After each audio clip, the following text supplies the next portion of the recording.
ఏపీలో మొంతా తుఫాన్ దూసుకొస్తోంది. మరో గంటలో తీరాన్ని తాకనుంది. తూర్పుపాలెం, కేశవదాసుపాలెం మధ్య తీరం దాటనుంది.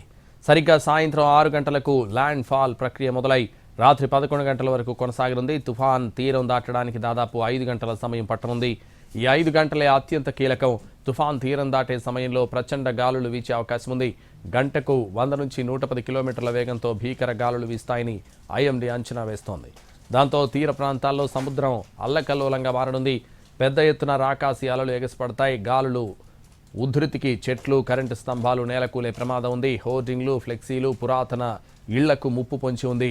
తుఫాన్ ప్రభావిత ప్రాంతాల్లో కమ్యూనికేషన్ వ్యవస్థ దెబ్బతినే ఛాన్స్ ఉంది.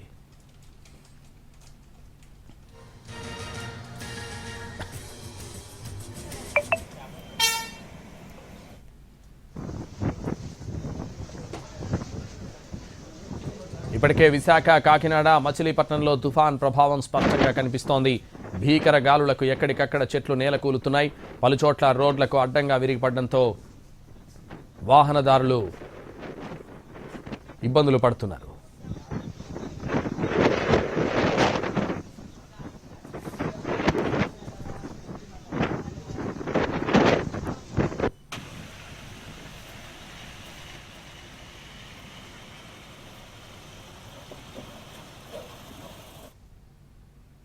ఏపీలో మొంతా తుఫాన్ దూసుకొస్తోంది. మరో గంటలో తీరాన్ని తాకనుంది. తూర్పుపాలెం, కేశవదాసుపాలెం మధ్య తీరం దాటనుంది. సరిగ్గా సాయంత్రం 6 గంటలకు ల్యాండ్ ఫాల్ ప్రక్రియ మొదలై రాత్రి 11 గంటల వరకు కొనసాగనుంది. తుఫాన్ తీరం దాటడానికి దాదాపు 5 గంటల సమయం పట్టనుంది. ఈ 5 గంటలే అత్యంత కీలకం. తుఫాన్ తీరం దాటే సమయంలో ప్రచండ గాలులు వీచే అవకాశం ఉంది. ఇదే విషయానికి సంబంధించి మరింత సమాచారం మా ప్రతినిధి వినయ్ లైవ్లో అందిస్తారు. వినయ్. సంతోష్, గంటకు 15 కిలోమీటర్ల వేగంతో ముంత కదులుతా ఉంది. దానికి సంబంధించిన ఎఫెక్ట్ అన్ని కూడా రాష్ట్రంలో చాలా స్పష్టంగా కనిపిస్తోంది. ముఖ్యంగా కాకినాడకు 140 కిలోమీటర్ల దూరంలో ఈ ముంత కేంద్రీకృతమైందని చెప్పి వాతావరణ స్టాటిస్టిక్స్ చెప్తా ఉన్నాయి. దాంట్లో భాగంగానే డిజాస్టర్ మేనేజ్మెంట్ కార్యాలయం అంతా కూడా అలర్ట్ అయింది. ఎప్పటికప్పుడు కూడా గ్రౌండ్ లెవెల్లో పరిస్థితి ఏంటనేది కూడా అడిగి తెలుసుకుంటున్న పరిస్థితి కనిపిస్తా ఉంది. అయితే 6 ఆ టైంకి ల్యాండ్ ఫాల్ అయ్యి 11 ఆ సమయానికి అటు అంతర్వేది, ఓడల రేవు మధ్య తీరం దాటే అవకాశం ఉందని చెప్పి కూడా వాతావరణ శాఖ అధికారులు చెప్తా ఉన్నారు. మరోవైపు దానికి సంబంధించి అంటే తుఫాను తీరం దాటే సమయంలో గాలులతో పాటు భారీ నుంచి అతి భారీ వర్షాలు కురుస్తాయి కనుక అటు డిజాస్టర్ మేనేజ్మెంట్ కూడా మొత్తం పూర్తిగా అలర్ట్ చేస్తున్న పరిస్థితి కనిపిస్తా ఉంది. మొత్తం అటు విపత్తుల నిర్వహణ సంస్థ ఎండీ ప్రకాష్ జైన్కి సంబంధించి ఎప్పటికప్పుడు కూడా అటు గ్రౌండ్ లెవెల్ ఉన్న అధికారులతో మానిటరింగ్ చేసుకుని ఇక్కడ నుంచి కూడా కోఆర్డినేట్ చేసుకుంటున్నారు. ప్రస్తుతం మనతో పాటు అటు disaster management MD Prakash Jain ఉన్నారు. సార్ చెప్పండి సార్, తుఫాను తీరం దాటే సమయం దగ్గర పడింది. ఈ సమయంలో మీరు ఎలా సిద్ధంగా ఉన్నారు? ఇప్పుడు అంటే తుఫాన్ మనకు ఈరోజు రాత్రిలో వస్తుంది. సో దానికి సంబంధించిన జిల్లాల్లో అందరూ కలెక్టర్స్, మొత్తం జిల్లా అడ్మినిస్ట్రేషన్, అది కాకుండా మినిస్టర్స్ అందరూ, సెక్రటరీస్ అందరూ దానిపైన ఇన్స్ట్రక్షన్స్ ఇచ్చడం కూడా జరిగింది. వాళ్ళు ఫీల్డ్లోనే ఉన్నారు. రెస్క్యూ ఏర్పాటు అన్నీ చేస్తున్నాం. అందరికీ అంటే ఎక్కడ మనకు ఇనండేషన్ కొంచెం ఉంది, లేకపోతే లో లైంగ్ ఏరియాస్ ఉన్నాయి, అక్కడ నుంచి జనాలందరికీ ఇప్పుడు రిలీఫ్ షెల్టర్స్లో కూడా పెట్టడం జరిగింది. సో జస్ట్ లాస్ట్ ఒకసారి అందరికీ నేను అదే చెప్తాను, దయచేసి అనవసరంగా బయట వెళ్ళవద్దు. సార్, అంటే ముఖ్యంగా ఇలాంటి తుఫాను తీరం దాటే టైంలో చాలా హెవీగా దాని ఎఫెక్ట్ అంతా కూడా ఉంటుంది. ఎంతమంది టీంని రెస్క్యూ చేయడానికి ఈ ఆపరేషన్లో సిద్ధంగా పెట్టారు? మన దగ్గర 14 ఎన్డీఆర్ఎఫ్ టీమ్స్, 12 ఎస్డీఆర్ఎఫ్ టీమ్స్ ఉన్నాయి. అది కాకుండా state fire department, state police వాళ్ళు అందరూ కూడా ఫీల్డ్లోనే ఉన్నారు. అంటే ఎప్పుడు ల్యాండ్ ఫాల్ అయ్యే అవకాశం ఉంది? తీరం ఎప్పుడు దాటే అవకాశం ఉంది సార్? ఈరోజు రాత్రి 11:30 to 12. సార్, ఆల్రెడీ ఈ తుఫాను తీరం దాటే సమయంలో సంబంధించి దాని ఎఫెక్ట్ చాలా స్పష్టంగా రాష్ట్రంలో చాలా ప్రాంతాల్లో కనిపిస్తూ ఉంది. చాలా ప్లేసెస్లో హెవీ రైన్స్ అన్నది కూడా పడతా ఉంది. ఎక్కువ గాలు కూడా వస్తున్నాయి. ఈ నేపథ్యంలో మీ టీం అంతా కూడా ఎలా అలర్ట్గా ఉంది? గ్రౌండ్ నుంచి ఎటువంటి రిపోర్ట్స్ మీకు వస్తున్నాయి? ఎప్పుడు అందరూ అలర్ట్లోనే ఉన్నారు. మనకు జిల్లాల అడ్మినిస్ట్రేషన్ తరఫున కూడా ఇక్కడ ఎంత డ్యామేజ్ జరిగింది తెలుసు. అది కాకుండా హెల్ప్ లైన్ నంబర్స్ కూడా ఉన్నాయి. సో దాని ద్వారా కూడా జనాలందరూ మనకు చెప్తున్నారు వాళ్ళ బాధ.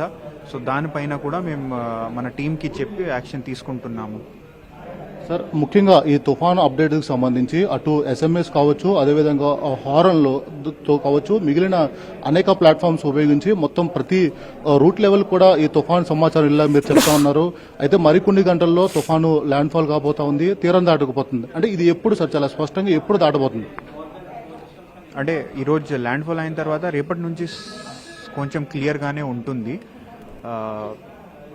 ఈ తుఫాన్ పైన అంత ప్యానిక్, అందరికీ అదే చెప్తాను, ప్యానిక్ ఉండడానికి అవసరం లేదు, అవకాశం లేదు.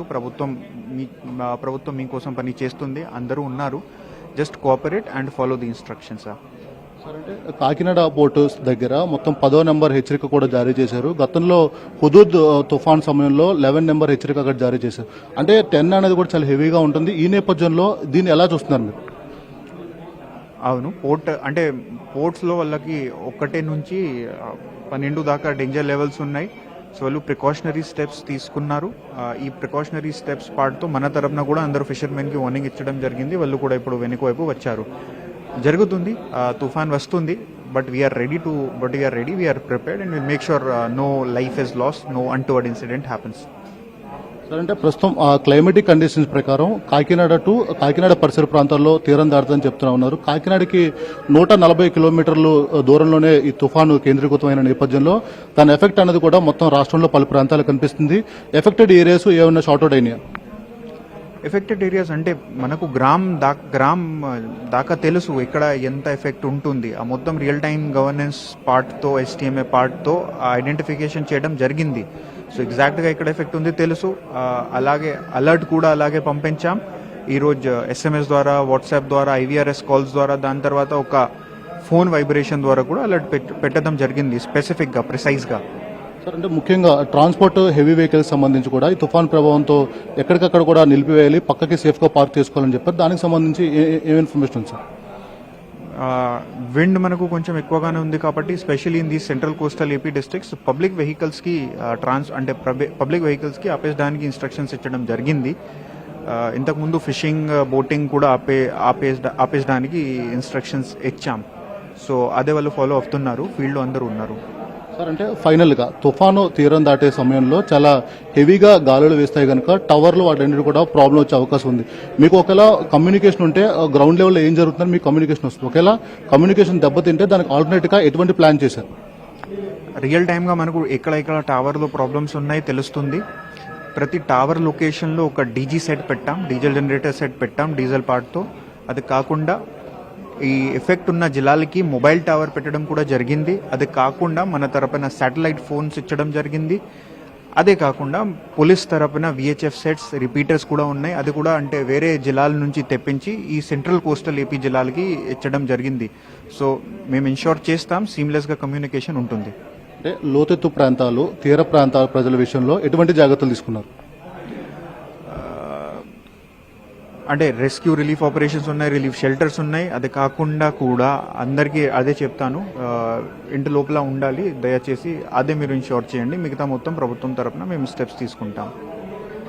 మొత్తానికి తుఫాను ల్యాండ్ ఫాల్ అయ్యే సమయం దగ్గరకు వచ్చింది. ప్రజలందరూ కూడా సురక్షితంగా ఇంట్లోనే ఉండాలని చెప్పి disaster management MD Prakash Jain చెప్తా ఉన్నారు. దాంతోపాటు తీరం దాటేటప్పుడు కొద్దిగా భయంకరమైన పరిస్థితి ఉంటుంది కనుక దానికి సంబంధించి అన్ని రెస్క్యూ ఆపరేషన్ అన్ని కూడా సిద్ధంగా పెట్టాము. ఒకవైపు తీర ప్రాంతంతో పాటు అదేవిధంగా లోతెత్తు ప్రాంతాల ప్రజలందరినీ కూడా సురక్షిత ప్రాంతాలకి తరలించాము. ఒకవైపు టవర్స్ ఏమన్నా కూడా బ్రేక్ అయితే దానికి ఆల్టర్నేట్ ఏర్పాట్లు కూడా చేసుకున్నాము. తుఫాన్ తీరం దాటే సమయంలో ఎంత పెద్ద విపత్తు వచ్చినా కూడా దాన్ని ఎదుర్కోవడానికి సిద్ధంగా ఉన్నామని disaster management MD Prakash Jain చెప్తా ఉన్నారు.